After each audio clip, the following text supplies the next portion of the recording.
यार पहले ये जो था ना ये facade of human rights and civilization और एमनेस्टी इंटरनेशनल और हकूक की जंग ये एक्सपोज हो चुका है। अब लोगों को समझ में आ गया जिसकी लाठी उसकी भैंस है। जो पावरफुल है ममालिक को भी समझ में आ गया, अवाम को भी समझ में आ गया। 20 साल अफगानिस्तान जी, पे जी। जंग मुसल्लत करे रखी, $3 ट्रिलियन लगा दिए। किसी भी ग्लोबल कॉन्फ्लिक्ट में, दुनिया की पूरी रिकॉर्डेड हिस्ट्री में, किसी भी जंग में, किसी भी कॉन्फ्लिक्ट में इस कदर दौलत नहीं भाई गई।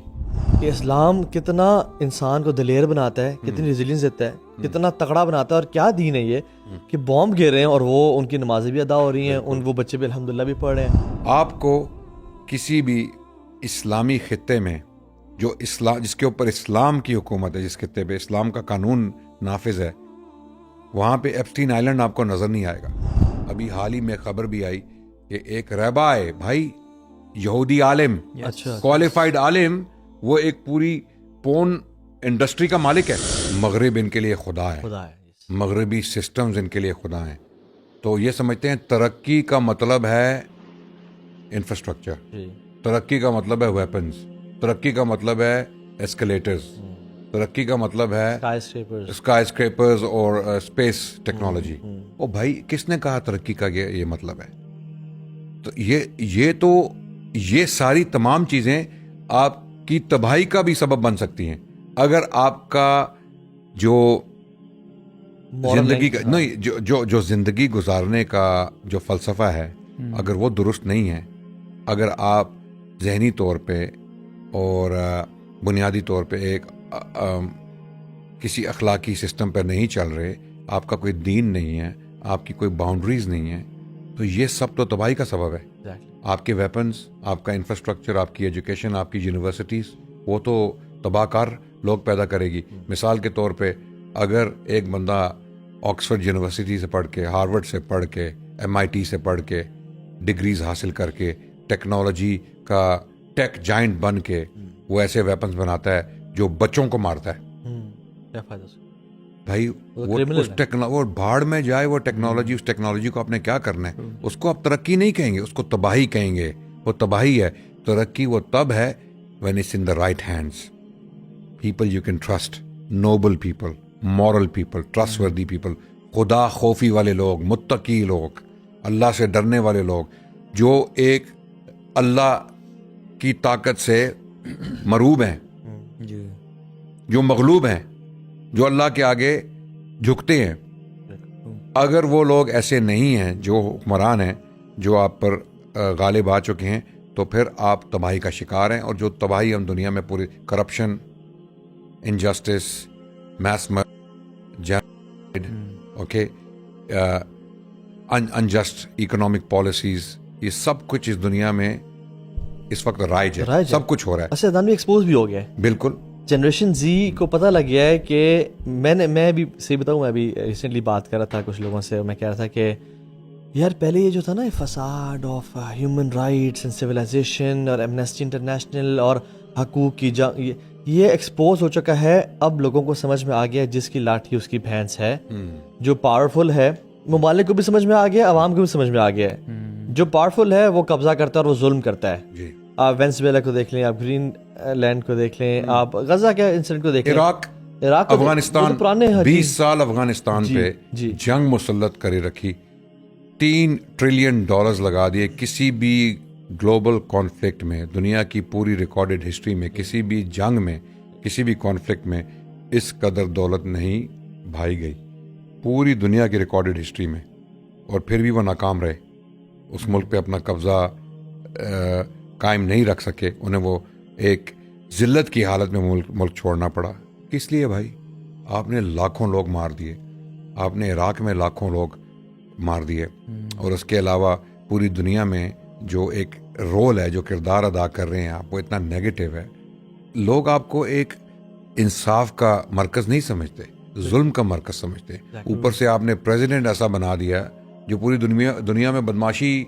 अब वो कह रहा है कि द इजी वे और द हार्ड वे।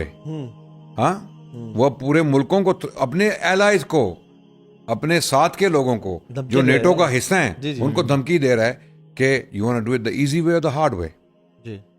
तो ये इस तरह गैंगस्टर्स बात करते हैं। इस तरह डिप्लोमेट्स, ये गैंगस्टर्स हैं नदाम, ये गैंगस्टर्स नहीं है, ये पॉलिटिशियंस नहीं है, ये democratic, there is no democracy in the world. अच्छा, गजा के सारे इंसिडेंट ने ना दो चीज़ें बड़ी आया कर दी हैं। Number 1, failure of international system, बिल्कुल, कि कोई भी दुनिया के सारे मुल्क और लोग रो भी रहे हैं कि यार ख़त्म करो, ये जुल्म हो रहा है, तो वीटो है 5 कंट्रीज के बाद, वो अपना एक हाथ खड़ा करेंगे और इसको ज़ीरो कर देंगे। तो ये तो फेलियर है, बिल्कुल। कोई कुछ नहीं कर सकता जब तक जो है ना पूरी दुनिया भी चाह रही हो ना, आप ना चाह रहे हो, कोई कुछ नहीं कर सकता। Number 1। Number 2, the resilience Islam gives to some people, ये भी आया हो गया, वाज़ेह हो गई है एब्सोल्युटली, कि इस्लाम कितना इंसान को दिलेर बनाता है, कितनी रेजिलियंस देता है, कितना तगड़ा बनाता है। और क्या दीन है ये कि बॉम्ब गिर रहे हैं और वो उनकी नमाजें भी अदा हो रही हैं, वो बच्चे भी अल्हम्दुलिल्लाह भी पढ़ रहे हैं। तो एक तरफ से फेलियर ऑफ सिस्टम हुआ उनका, और दूसरा राइज ऑफ इस्लामिक जस्टिस हुआ। बिल्कुल। इस्लाम इंसान को किसी भी हालत में इतना ताकतवर बना देता है कि उसके अंदर से खौफ नाम की चीज़ निकल जाती है। ये आज हमारे पास ऐसे वाक़यात हैं, ये कोई गजा में एक्सीडेंट नहीं हुआ कि लोग इतनी शदीद उन्होंने रेजिलियंस का मुजाहरा किया। इस किस्म की एग्जाम्पल्स हमारे पास हमारी पूरी तारीख भरी पड़ी है। मैं औरंगजेब आलमगीर का आपको एक वाक़या सुनाता हूँ, जो मुगल बादशाह थे। अच्छा। अब बादशाह को कोई जरूरत नहीं है अपनी ज़िंदगी को ख़तरे में डालने की। जी। बादशाह वो बाद में बने, जब वो शहजादा थे, उनके वालिद ने, शाहजहां ने उनको कैंपेन पे भेजा, अफगानिस्तान बल्ख की कैंपेन पे। तो ऐन वक्त नमाज मैदान जंग में आ गया। जंग के दौरान नमाज का वक्त आ गया। औरंगजेब आलमगीर घोड़े से उतरे और बड़े पुरसकून तरीके से इन्होंने मैदान जंग के अंदर, गोले चल रहे हैं, तीर चल रहे हैं, नेज़े चल रहे हैं, तलवारें चल रही हैं, पूरा लश्कर शहजादे को देख रहा है कि ये शहजादा इस कदर पूरी दुनिया से बेजार है और यानी बेपरवाह है कि इसको अपनी जान की भी फिक्र नहीं है। और ये नमाज उसने बिल्कुल पूरे पुरसकून तरीके से खुशू के साथ नमाज पढ़ी, नमाज ख़त्म करके दोबारा अपने। तो ये ताकत, ये जुर्रत, ये दलेरी, ये बहादुरी कहाँ से आई? ये नमाज पढ़ना मैदान जंग में इस हालत में कि मैं मारा भी जाऊं तो मैं शहीद हूं। यानी वो अगर कोई बुज़दिल शख्स होता, वो कहता कोई बुज़दिल को छोड़ो, कोई भी रीजनेबल शख्स जो वो कहेगा यार मुझे किसी सेफ एरिया में जाके नमाज पढ़ने दो, ठीक है, मैं नमाज पढ़ के उनका मैं अगर यहाँ नमाज पढ़ते हो मारा जाऊं तो ये इस्लाम ही है जो इस किस्म की मिसालें पेश करता है। हर दौर में इस्लाम ने इस किस्म के लोग पैदा किए हैं, मिसालें पेश की हैं। आपको किसी भी इस्लामी खित्ते में जो इस्लाम, जिसके ऊपर इस्लाम की हुकूमत है, जिस खित्ते पे इस्लाम का कानून नाफिज है, वहाँ पे एप्स्टीन आइलैंड आपको नज़र नहीं आएगा।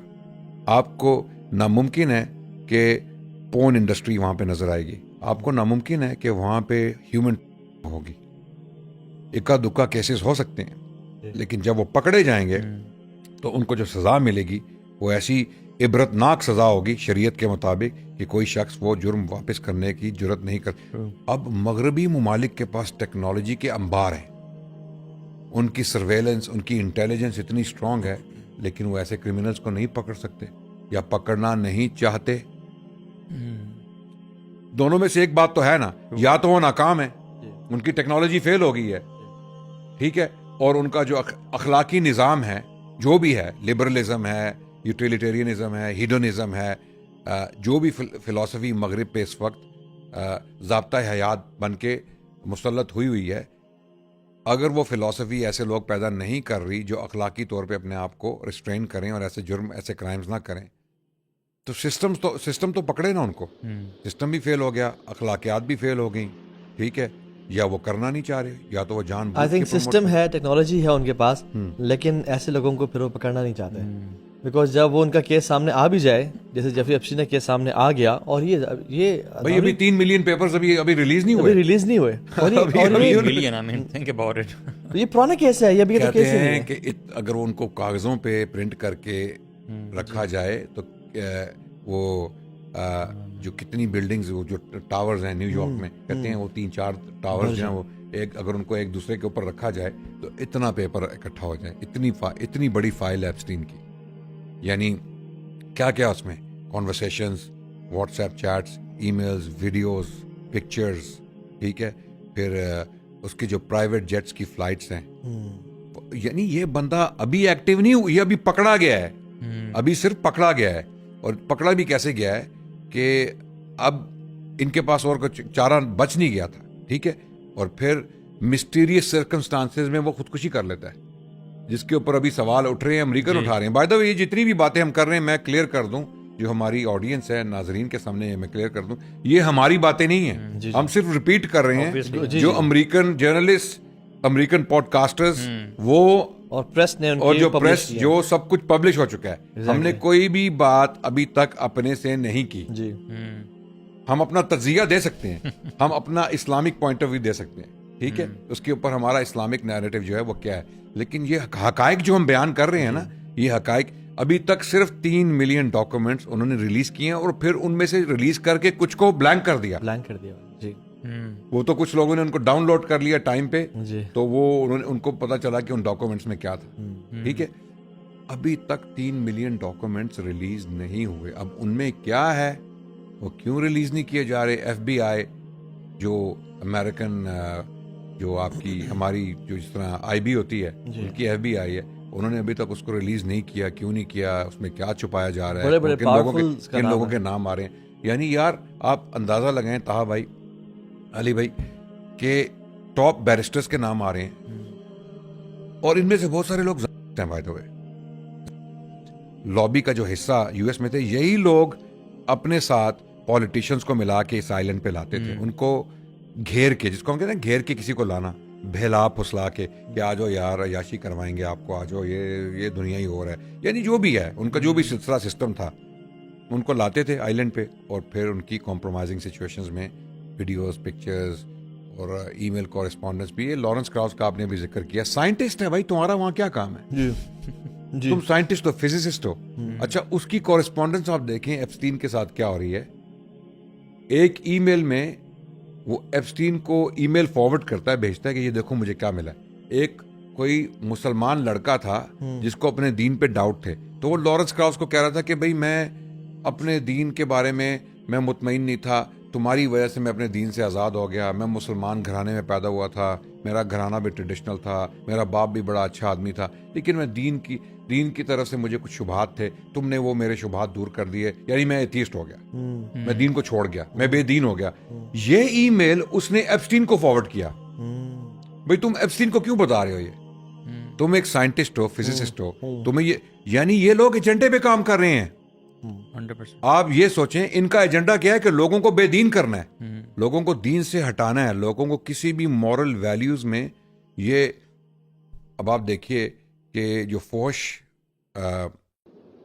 फिल्म्स बनती हैं, ये फोश कंटेंट बनता है ऑनलाइन, जिसको फ्री ऑफ चार्ज अवेलेबल किया हुआ है, इसकी 80% प्रोडक्शन अमेरिका में हो रही है, और इसके बहुत सारे मालिक जो हैं वो सेहूनी है। अभी हाल ही में खबर भी आई कि एक रबाय भाई, यहूदी आलिम, क्वालिफाइड आलिम, वो एक पूरी पोर्न इंडस्ट्री का मालिक है। अच्छा, जी हाँ, उसका तो के शो पे भी आया था, पैट्रिक बेट डेविड की पॉडकास्ट पे उसका इंटरव्यू हुआ है कि भाई ये तुम रबाय हो, तुम कैसे ये काम कर सकते हो? कहता है भाई मेरे दीन में बिल्कुल जायज है, मुझे कोई रोक टोक नहीं है। और जब दीन में आप जाएंगे तो फिर वहां पे जो चीजें निकलेंगी ना, जो तलमुद में जो लिखा हुआ है, जो इनकी किताबों में लिखा हुआ है, वो हैरान कुन है। फिर आपको समझ आती है कि कुछ इनमें से कुछ लोग जो हरकतें कर रहे हैं, इसकी इंस्पिरेशन या इसकी इजाजत कहां से आ रही है? ये जो बच्चों को मारा जा रहा है, इसकी ये कंडीशनिंग, ये ब्रेन वॉशिंग कहां से हो रही है? लेकिन अगर आप वो पब्लिक में डिस्कशन करेंगे तो आपके ऊपर एंटी सेमिटिज्म का धब्बा लगा के आपको चुप करा दिया जाएगा कि बैठ जाओ, चुप कर जाओ, ये जुर्म है। मगरबी मुल्कों में एंटी सेमिटिज्म मुल्क है, वो जुर्म है। और एंटी सेमिटिज्म का क्या मतलब है कि आप उनके दीन के बारे में कोई भी डिस्कशन करोगे ना, एक वैलिड डिस्कशन, जेन्युइन डिस्कशन, वो अलाउड नहीं। मुझे जो यूके में बैन किया गया वो एंटी सेमाइट का नाम देके बैन किया आप देख लीजिए, आप एक मिसाल हैं, जिंदा मिसाल हैं कि आपके साथ क्या हुआ जी। आपके ऊपर वो ठप्पा लगा के, हालांकि आपने कहाँ पे आपने किसी जुर्म की तरफ, आपने किसी को कहा कि किसी को नुकसान पहुंचाओ, किसी के खिलाफ वायलेंस करो, कोई आपकी फ्रीडम स्पीच को उन्होंने रोक दिया। बिल्कुल बिल्कुल। यानी उनका सबसे बड़ा जो स्लोगन है पूरी दुनिया में, ये जो लिबरल और यहाँ पे जो देसी जो अंग्रेज हैं, देसी अंग्रेज, यहाँ पे पाकिस्तान में जो अंग्रेजों के अंडे बच्चे हैं, जो भी लोग हैं आप सब जानते हैं, उनका क्या नैरेटिव है कि भाई हमारे मुल्क में, पाकिस्तान में फ्रीडम ऑफ स्पीच नहीं है, हमारे मुल्क में हमें बोलने नहीं दिया जाता। वहाँ देखो अमेरिका में, वहाँ देखो बर्तानिया में। ये तो भूत भाई की तरह बोल रहे हैं अभी ऐसे। हाँ नहीं, ये ऐसी है। As if you're imitating a नहीं, good boy. तो वो तो एक है ना, वो तो एक शख्स है ना, Exactly, जी। वो तो एक शख्स है ना। यहाँ तो बहुत सारे लोग एक्टिव है ना, बिल्कुल सोशल मीडिया पर देखते हैं। बिल्कुल। और नीम हकीम खतरा है जान। Exactly. ये लोग सही मानों में मगरबी तहजीब को भी नहीं पढ़ सके। ये वो बिल्कुल, इन्होंने 2-4 वीडियोस देखी हुई हैं या छोटी छोटी किताबें पढ़ी हुई हैं, जिसकी वजह से ये लोग इस राह पे आ गए। अगर इनके साथ बैठ के इनको इस्लाम के बारे में सही तरह इनको समझाया जाए ना कि इस्लामी तहजीब और मगरबी तहजीब में फंडामेंटल डिफरेंस क्या है और क्यों है, और उनके रिजल्ट्स डिफरेंट क्यों हैं, तब शायद ये पलट जाए। तो लेकिन ये आई थिंक ये मिशन पे है यहाँ पे ना, बहुत जी से लोग मिशन ना, पे हैं। They are being paid by the US aid. देखिए वो जो मिशन लॉरेंस क्राउस का मैंने भी जिक्र किया ना कि वो एप्स्टीन के साथ जिक्र कर रहे हैं, एप्स्टीन के ताने बाने मिल रहे हैं इसराइल के साथ direct. Ehud Barak x Israeli prime minister उसके आइलैंड पे आया हुआ है, उसका बेस्ट फ्रेंड है, और एक दफा नहीं आया, रिपीटेडली आ रहा है, उसके आइलैंड पे आई जा रहा है। प्राइम मिनिस्टर है भाई, ex prime minister of Israel is visiting Epstein island frequently, तसलसल के साथ, और फिर उसकी कॉरेस्पॉन्डेंस हो रही है साइंटिस्ट के साथ who happens to be Jewish। Lawrence crows atheist है लेकिन अपने आप को ज्यूइश कहता है, राइट। और उसको ईमेल आया किसी मुसलमान लड़के का मुर्तद होने पे कि मैं मुर्तद हो गया हूं इस्लाम से, और उसने उसको सेलिब्रेट करने के लिए एप्स्टीन को भेजा है। तो ये ताने वाने आप देख लेना कहाँ से लाइनें जुड़ रही हैं। और फिर जहाँ यहाँ पे जो लोग इस्लाम से लोगों को बेजार करने की कोशिश कर रहे हैं, खुलेआम नहीं करते, ये मुनाफिक लोग हैं, ये खुल के इस्लाम की मुखालिफत यहाँ इस मुसलमान मुल्क में नहीं करेंगे। ये वो कहते हैं ना अंडर द टेबल काम करते हैं, किसी तरीके से लोगों के दिलों में शुबहात पैदा करते हैं, इस्लामी मुआशरे, इस्लामी अक़दार, इस्लामी कवानीन के बारे में उल्टी सीधी बातें करते हैं। मौलवी को सामने रख के असल हदफ उनका इस्लाम होता है, ठीक है। तो ये एक एजेंडे की कार्रवाई जो है ना वो सेम है जी। फिजिसिस्ट बन जाओ, कोई रिसर्चेस प्रोड्यूस ना करो, इस्लाम पे कमेंट्री करो और बात करो, MIT से डिग्री ले लो। हाँ, वो तो हमारे पास भी है। और यहाँ पे जो है ना, हमारे पास वो डिग्रीज हैं अल्हम्दुलिल्लाह, हम भी पढ़े हैं राह में अल्हम्दुलिल्लाह। ये जेफरी एप्स्टीन जो है ये तो पपेट था, right? We need to understand this. ये एक बंदा नहीं था जो खुद ही किसी एजेंडा पे काम कर रहा था। इसका पपेटियर जो है वो आप समझते हैं कि लॉबी है पूरी, इसमें कोई शक ही नहीं है, शक रह ही नहीं गया। अब तो ये कंस्पिरेसी थ्योरी नहीं है, अब तो ये फैक्ट बेस्ड है। देखें, उसके सीधे सीधे इस्राएली एस्टैब्लिशमेंट के साथ मरासिम थे, ताल्लुकात थे, और तसलसल के साथ उसकी कम्युनिकेशन हो रही थी। वो बाकायदा रिपोर्ट भेजता था इसराइलियों को, इसराइली इंटेलिजेंस को। अभी वो नफ्ताली बेनेट जो है वो भी एक इसराइल का प्राइम मिनिस्टर रह चुका है, वो कहता है कि नहीं हमारा कोई ताल्लुक नहीं था। लेकिन एहूद बराक जो है वो तो इसराइली इंटेलिजेंस का हेड था। मेरा तो यकीन इस बात पे ना बड़ा पक्का हो गया, स्पेशली जब से मैंने सुना ना कि ये गिलाफ काबा वाली जो भी चीज़ है वो भी है कि वो भी उसने मंगवाया वहाँ पे। हाँ जी। तो प्रॉब्ली ये सैटेनिक कल्चर जो है उसमें यही है ना कि तजलील करना और इन चीज़ों की। यानी क्या क्या उसमें conversations, WhatsApp chats, emails, videos, pictures, ठीक है। फिर उसकी जो प्राइवेट जेट्स की फ्लाइट्स हैं, यानी ये बंदा अभी एक्टिव नहीं हुआ, ये अभी पकड़ा गया है, अभी सिर्फ पकड़ा गया है। और पकड़ा भी कैसे गया है कि अब इनके पास और कुछ चारा बच नहीं गया था, ठीक है। और फिर मिस्टीरियस सर्कमस्टांसेस में वो खुदकुशी कर लेता है, जिसके ऊपर अभी सवाल उठ रहे हैं, अमेरिकन उठा रहे हैं। बाय द वे, ये जितनी भी बातें हम कर रहे हैं, मैं क्लियर कर दूं, जो हमारी ऑडियंस है, नाजरीन के सामने मैं क्लियर कर दूं, ये हमारी बातें नहीं है, हम सिर्फ रिपीट कर रहे हैं जो अमेरिकन जर्नलिस्ट, अमेरिकन पॉडकास्टर्स, वो और प्रेस ने और जो प्रेस जो सब कुछ पब्लिश हो चुका है। हमने कोई भी बात अभी तक अपने से नहीं की जी। हम अपना तज्जिया दे सकते हैं, हम अपना इस्लामिक पॉइंट ऑफ व्यू दे सकते हैं, ठीक है। उसके ऊपर हमारा इस्लामिक नैरेटिव जो है वो क्या है, लेकिन ये हकायक जो हम बयान कर रहे हैं ना, ये हकायक अभी तक सिर्फ 3 मिलियन डॉक्यूमेंट्स उन्होंने रिलीज किए हैं, और फिर उनमें से रिलीज करके कुछ को ब्लैंक कर दिया जी। वो तो कुछ लोगों ने उनको डाउनलोड कर लिया टाइम पे, तो वो उनको पता चला कि उन डॉक्यूमेंट्स में क्या था, ठीक है। अभी तक 3 मिलियन डॉक्यूमेंट्स रिलीज नहीं हुए। अब उनमें क्या है, वो क्यों रिलीज नहीं किए जा रहे, FBI जो अमेरिकन जो आपकी हमारी जो जिस तरह आईबी होती है, उनकी एफबीआई है, उन्होंने अभी तक उसको रिलीज नहीं किया। क्यों नहीं किया? उसमें क्या छुपाया जा रहा है? बड़े किन लोगों के नाम आ रहे हैं? यानी यार आप अंदाजा लगाएं ताहा भाई, अली भाई, के टॉप बैरिस्टर्स के नाम आ रहे हैं और इनमें से बहुत सारे लोग हैं भाई। तो लॉबी का जो हिस्सा यूएस में थे, यही लोग अपने साथ पॉलिटिशियंस को मिला के इस आइलैंड पे लाते थे, उनको घेर के, जिसको हम कहते हैं घेर के किसी को लाना, बहला फुसला के कि आ जाओ यार अयाशी करवाएंगे आपको, आ जाओ, ये दुनिया ही और है। यानी जो भी है उनका जो भी सिलसिला सिस्टम था, उनको लाते थे आइलैंड पे और फिर उनकी कॉम्प्रोमाइजिंग सिचुएशंस में वीडियोस, पिक्चर्स और ईमेल कॉरेस्पॉन्डेंस भी। ये लॉरेंस क्राउस का आपने भी जिक्र किया, साइंटिस्ट है भाई, तुम्हारा वहां क्या काम है? जी। तुम साइंटिस्ट हो, फिजिसिस्ट हो।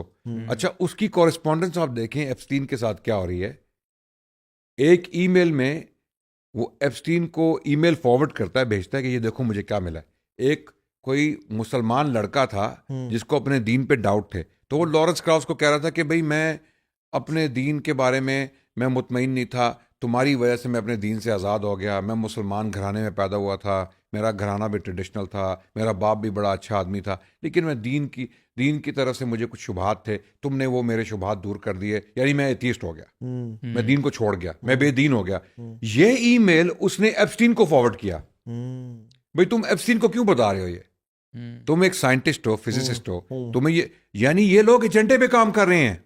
100%। आप ये सोचें इनका एजेंडा क्या है कि लोगों को बेदीन करना है, लोगों को दीन से हटाना है, लोगों को किसी भी मॉरल वैल्यूज में ये। अब आप देखिए कि जो फोश फिल्म्स बनती हैं, ये फोश कंटेंट बनता है ऑनलाइन जिसको फ्री ऑफ चार्ज अवेलेबल किया हुआ है, इसकी 80% प्रोडक्शन अमेरिका में हो रही है और इसके बहुत सारे मालिक जो हैं वो सेहूनी हैं। जी। अच्छा, जी हाँ, उसका तो के शो पे भी आया था जो पैट्रिक बेट डेविड की पॉडकास्ट पे उसका इंटरव्यू हुआ है कि भाई ये तुम रहबा हो, तुम कैसे ये काम कर सकते हो? कहता है भाई मेरे दीन में बिल्कुल जायज़ है, मुझे कोई रोक टोक नहीं है। और जब दीन में आप जाएंगे तो फिर वहाँ पे जो चीज़ें निकलेंगी ना, जो तलमुद में जो लिखा हुआ है, जो इनकी किताबों में लिखा हुआ है, वो हैरान कुन है। फिर आपको समझ आती है कि कुछ इनमें से कुछ लोग जो हरकतें कर रहे हैं, इसकी इंस्पिरेशन या इसकी इजाजत कहाँ से आ रही है? ये जो बच्चों को मारा जा रहा है, इसकी ये कंडीशनिंग, ये ब्रेन वॉशिंग कहाँ से हो रही है? लेकिन अगर आप वो पब्लिक में डिस्कशन करेंगे तो आपके ऊपर एंटी सेमिटिज्म का धब्बा लगा के आपको चुप करा दिया जाएगा कि बैठ जाओ, चुप कर जाओ, ये जुर्म है। मगरबी मुल्कों में एंटी सेमिटिज्म मुल्क है, वो जुर्म है। और एंटी सेमिटिज्म का क्या मतलब है कि आप उनके दीन के बारे में कोई भी डिस्कशन करोगे ना, एक वैलिड डिस्कशन, जेन्युइन डिस्कशन, वो अलाउड नहीं है। मुझे जो यूके में बैन किया गया वो एंटी सेमाइट का नाम देके बैन किया आप देख लीजिए, आप एक मिसाल है, जिंदा मिसाल है कि आपके साथ क्या हुआ। जी। आपके ऊपर वो ठप्पा लगा के, हालांकि आपने कहाँ पे आपने किसी जुर्म की तरफ, आपने किसी को कहा कि किसी को नुकसान पहुंचाओ, किसी के खिलाफ वायलेंस करो, कोई आपकी फ्रीडम स्पीच को उन्होंने रोक दिया। बिल्कुल बिल्कुल। यानी उनका सबसे बड़ा जो स्लोगन है पूरी दुनिया में, ये जो लिबरल और यहाँ पे जो देसी जो अंग्रेज़ हैं, देसी अंग्रेज़ यहाँ पे पाकिस्तान में जो अंग्रेज़ों के अंडे बच्चे हैं, जो भी लोग हैं आप सब जानते हैं, उनका क्या नैरेटिव है कि भाई हमारे मुल्क में, पाकिस्तान में फ्रीडम स्पीच नहीं है, हमारे मुल्क में हमें बोलने नहीं दिया जाता। वहाँ देखो अमेरिका में, वहाँ देखो बर्तानिया में, ये तो भूत की तरह बोल रहे हैं अभी ऐसे। हाँ नहीं, ये ऐसी है, वो तो एक है ना, वो तो एक शख्स है ना, एग्जैक्टली जी, वो तो एक शख्स है ना। यहाँ तो बहुत सारे लोग एक्टिव है ना, बिल्कुल, सोशल मीडिया पर देखते हैं, बिल्कुल। और नीम हकीम खतरा है जान, एग्जैक्टली। ये लोग सही मानों में मगरबी तहजीब को भी नहीं पढ़ सके। ये वो बिल्कुल, इन्होंने 2-4 वीडियोस देखी हुई हैं, ये छोटी छोटी किताबें पढ़ी हुई हैं, जिसकी वजह से ये लोग इस राह पे आ गए। अगर इनके साथ बैठ के इनको इस्लाम के बारे में सही तरह इनको समझाया जाए ना कि इस्लामी तहजीब और मगरबी तहजीब में फ़ंडामेंटल डिफरेंस क्या है और क्यों है, और उनके रिजल्ट्स डिफरेंट क्यों हैं, तब शायद ये पलट जाए। तो लेकिन ये आई थिंक ये मिशन पे है यहाँ पे ना, बहुत जी मिशन पे हैं, they are being paid by the US aid. देखिए वो जो मिशन लॉरेंस क्राउस का मैंने भी जिक्र किया ना कि वो एप्स्टीन के साथ जिक्र कर रहे हैं, एप्स्टीन के ताने बाने मिल रहे हैं इसराइल के साथ direct. Ehud Barak x Israeli prime minister उसके आइलैंड पे आया हुआ है, उसका बेस्ट फ्रेंड है, और एक दफा नहीं आया, रिपीटेडली आ रहा है, उसके आइलैंड पे आई जा रहा है। प्राइम मिनिस्टर है भाई, ex prime minister of Israel is visiting Epstein island frequently, तसलसल के साथ, और फिर उसकी कॉरेस्पॉन्डेंस हो रही है साइंटिस्ट के साथ who happens to be Jewish, Lawrence cross atheist है लेकिन अपने आप को ज्यूइश कहता है, राइट? और उसको ईमेल आया किसी मुसलमान लड़के का मुर्तद होने पे कि मैं मुर्तद हो गया हूं इस्लाम से, और उसने उसको सेलिब्रेट करने के लिए एप्स्टीन को भेजा है।